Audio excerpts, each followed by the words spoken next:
I started playing through the Yakuza games this year for the first time. For years, I've heard people complain about certain story elements between Yakuza 3 and 5. In terms of Yakuza 3, the main complaint I heard was its slow pace and low impact story. Yakuza 4 is where most of the story issues stem from though, and if you're watching this video, you likely already know what plot point I'm talking about. Rubber bullets. In this Rail Deal review, I'm taking a look at Yakuza 4's story with a fresh pair of eyes, and by the end of this video, I'll explain why I think Yakuza 4's story is almost okay. Doing so would be impossible without spoiling several sections of Yakuza 4's story. So this is your massive spoiler warning for any and all elements from Yakuza 4. Click away now if you don't want anything spoiled. With all of that established, you're watching Real Deal Games, and let's dive right in.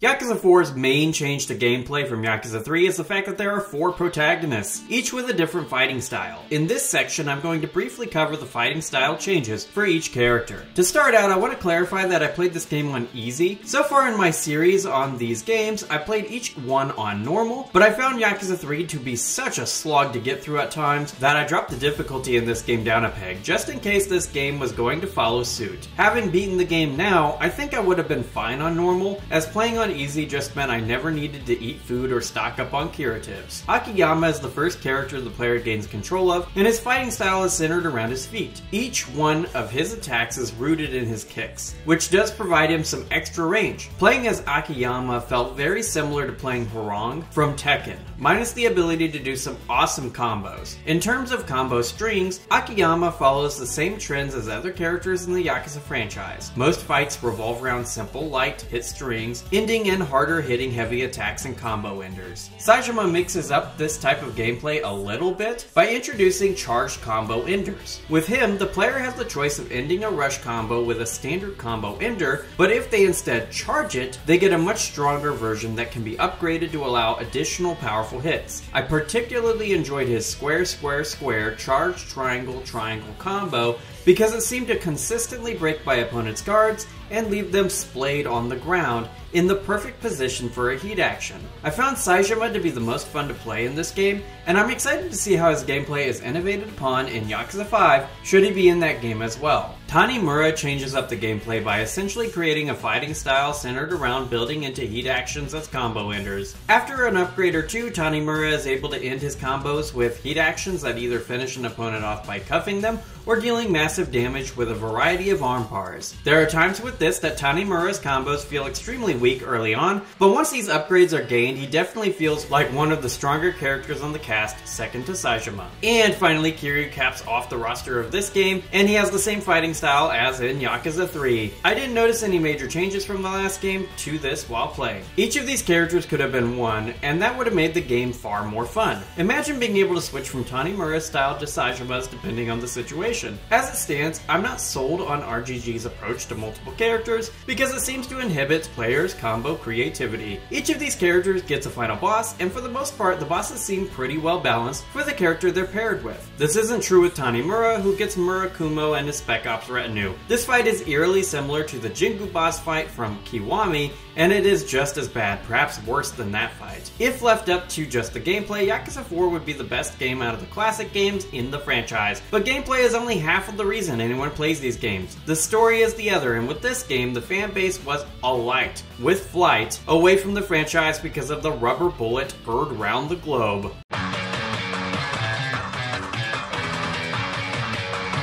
In Yakuza 0, the player follows Majima's story in the past with periodic flashbacks to a few years prior when he was prevented from helping his Bond brother, Saejima, from completing a hit on 15 members of the Ueno Seiwa clan. Going through the games, I was hyped to see this character's introduction at last, and in Yakuza 4, I would get what I've been waiting for. The thing I heard about Yakuza 4 all throughout the 2010s was the sheer stupidity of the rubber bullet plot point, where it is revealed that Saejima spent 25 years in prison despite never actually killing anyone because the bullets in his guns were actually replaced with rubber ones. I think this plot point is supposed to come across as clever, but it falls flat on its face immediately, completely trivializing Sajima's character growth throughout his sections of the story and cheapening my personal investment in seeing this event play out after 4 games of waiting. With that in mind, I know how Japanese media is when it comes to having heroes killing others unprovoked. In Naruto, there's a common trope where Naruto defeats his opponents on a philosophical field so that he wouldn't have to deal the killing blow. That's how he defeated Neji, Gaara, Pain, Sasuke, and all the rest. Even in Dragon Ball Z this happens with the way Goku beats Frieza or Vegeta. There's this element of giving mercy, and if these characters ever kill anyone, it is purely self-defense. So when this happened, where Sajima is absolved of his moral crime by the revelation that he only shot rubber bullets and it was a secret villain who actually did the killing, I was disappointed. Despite that, there's this element of consuming fiction called suspended disbelief, and in this case I was able to suspend my disbelief enough for the disappointment to pass me by. However, Yakuza 4 isn't a story of one event ruined by rubber bullets. No, no, no. This rubber bullet stuff happens again, and again, and again, and again. And if it isn't rubber bullets, then it's sophisticated blanks. It got to the point over the course of this game that whenever a bullet was fired, I just couldn't trust the bullet was lethal, even if I saw blood, because yes, Takeshi Kido is shot by Hiroaki Arai, and there is blood. But once again, this is another case of illusion. With Munakata, he somehow positions Hiroaki in such a way as to fire at him with a gun full of blanks, and by that point, it's just too much. Not committing to the death of characters once is already pretty bad, and when stories do this, it's called a resurrection cliche. Yakuza 4 is so loaded with resurrection cliches that any surprise a plot twist like this could create is destroyed because it becomes just expected. Yakuza 4 doesn't have a good story because of this rubber bullet trope, but if it weren't for this, or if it only happened one time on a smaller scale, such as with Takeshi and Hiroaki, this game would have had a decent enough crime story. In fact, Yakuza 4's story is even almost okay as is. There's potential there at least.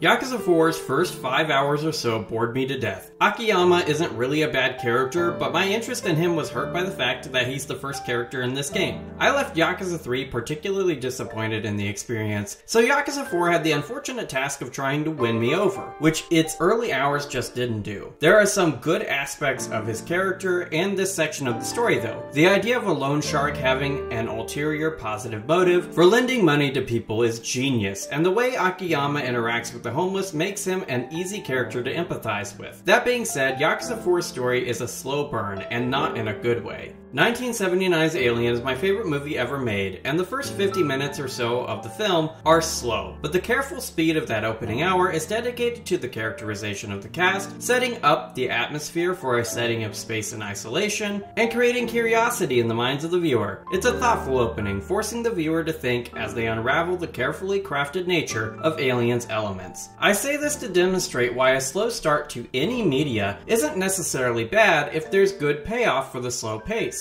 In Yakuza 4's case, this slow start is never truly justified within Akiyama's section of the story, but Sajima's story does a great job of making up for that. In fact, if this game focused more on Sajima, Majima, and Kiryu, this may have made one of the more enjoyable stories in the franchise. Sajima's section is by far the most interesting out of everything Yakuza 4 has to offer. There are several scenes making Sajima's part of the story great. Of course I'm biased because I've been looking forward towards meeting this character for several games now. Despite that, I find his sections to be more on par of what I've come to expect from a Yakuza story. Firstly, Hamazaki's interactions with Sajima are fantastic. I'd been disappointed with Hamazaki's limited appearances in Yakuza 3, so seeing him here and how he's grown since the last game set the tone for Sajima, a tone of redemption. Having spent 25 years in prison, Sajima was a damaged man. He'd have to have gone without many things over the course of those 25 years, and one of those things is the comfort of a woman. This leads to the ickiest scene in the entire franchise. Prompted to meet Kiryu by Hamazaki, Sajima is cared for by Haruka. And eventually he finds himself atop Haruka thinking exactly what is implied by the movement of his eyes and the dominant position he maintains over her. I think this scene is supposed to show how Sajima isn't as bad a guy as being the murderer of 15 men might suggest, but the moment of of hesitation he has as he considers doing awful things to Haruka makes me uncomfortable. There's a fear on Haruka's face that made me wish Kiryu would come in there and beat Saejima bloody. In fact, this whole situation made me like Saejima and Kiryu both a little less, since Kiryu gleans what was going on here when he walks in on it, yet he doesn't just tear Saejima apart right then and there. I had to stop my gaming session of this game when this happened because of how creeped out I was by the whole thing. But after a few days, I picked the game up again to get some of the better scenes Yakuza 4 has to offer. Thankfully, this type of thing never happens again. Instead, Saejima gets into a fight with Kiryu because Kiryu won't allow him to go to Kamurocho. Interestingly enough, Saejima is able to beat Kiryu, something that no one has been able to do this far into the franchise, demonstrating Saejima's fabled strength. In Kamurocho, Saejima ends up coming into contact with the florist, and as is typical, he had to earn the florist's information. The price for finding Mashima is a fight to the death in the Colosseum. When Saejima wins, however, he's not able to deal the final blow. Instead, he chides the audience for their callous bloodlust, and it's clear the murders he committed, but not really because he only fired rubber bullets, still haunts his mind, and this is a plot point that would have been better if expanded out a bit more throughout Yakuza 4's story. This might have been the case too if the rubber bullet thing didn't cheapen the whole scene. This is one of the many cases where Yakuza 4's most notorious story element ruins the potential of what could have made for a pretty great video game story. Saejima finds Majima, and they fight at the batting cages, the same place Majima and Kiryu fought in the first game. There, Saejima learns why Majima wasn't there to help him complete the hit all those years ago, and together they process their conflicted relationship, resolving to set things right by tracking down the one who set them up via the hit job. This idea is genius and could have led to an awesome transition into Majima being the third playable character in the game, something I'm sure most Yakuza players would have loved to have back in 2011. Focusing on these two and their reconnections as Bond brothers would have made for a far more interesting middle arc of Yakuza 4's story, but instead the writers added the cop character Tanimura. While his section isn't terrible, it's the worst part of the entire game. Cutting him out and restructuring the focus of Yakuza 4 more on Saejima, Majima, and Kiryu would have made the plot more interesting without necessarily sacrificing any of the cooler elements of the story yet to come. One good thing about Tanimura being in the game is that his existence and connection to Akiyama gives us a satisfying scene of Kiryu beating them both up at the same time. This fight and cutscene in the game are genius because it really frames the power levels of each of the characters in this game. Saejima is stronger than Kiryu, Kiryu is stronger than Majima, and Akiyama and Tanimura are beneath Majima in terms of power. Making Kiryu the last playable protagonist is also a strong move for this game's story, since he functions as a reward for the player for getting this far into the game. There's something epic about beating up two characters the player just made do some awesome things a handful of hours ago too. Kiryu's section of the game also produces a few cool scenes too, like when the four protagonists walk down the street of Kamurocho in suits as they head for the final confrontation with the antagonists of the game. There's a cool factor to this scene that makes the four protagonist gimmick of Yakuza 4 extremely satisfying, and the only thing I would prefer changed is Mashima's inclusion in the four, replacing either Tanimura or Akiyama, as I could leave either one of them. Regardless, this four playable protagonist thing leads up to the best part of Yakuza 4, the quadruple boss fights on top of another building. Each of the main protagonists gets to square up with a main antagonist. Akiyama fights Arai, Saejima fights Kido, Kiryu fights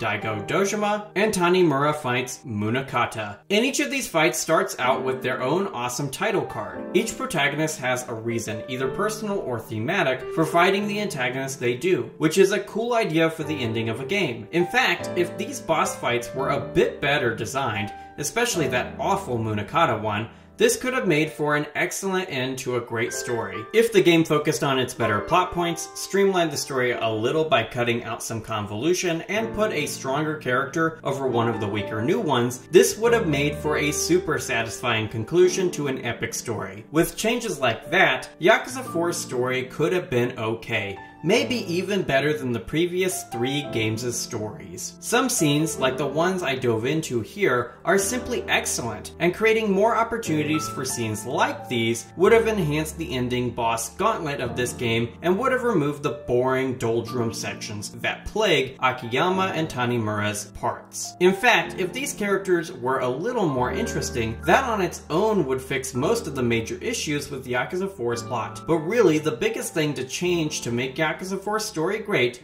is the removal of the rubber bullet plot point.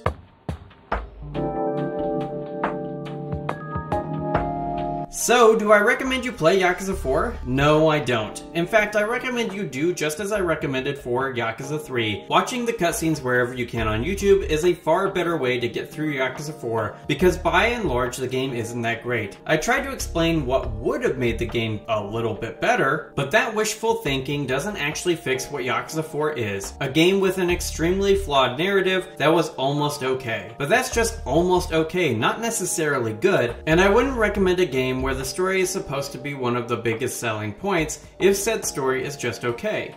That on its own would make the game not something I would recommend, and as it stands, I definitely don't recommend this title. It's better than Yakuza 3, but that's not saying much. In my reviews, I typically have a section devoted to answering the question of whether the game I'm reviewing will hit my top 100 of the decade of its original release. In cases like this, where I can't even recommend a playthrough of the game, my answer to that question should be abundantly clear. And that's the video, my guys. Am I wrong about Yakuza 4? Is it actually good? Are there other changes that would improve the game's story? Let me know in the comment section below, and while you're there, smash that like button, subscribe, and ring the notification bell to keep up with more Rail Deal reviews like this in the future. Yakuza 5's is coming soon. And if you have a moment right now, consider checking out one of my other videos on the screen. Regardless of what you choose to do, have an awesome day, gamers.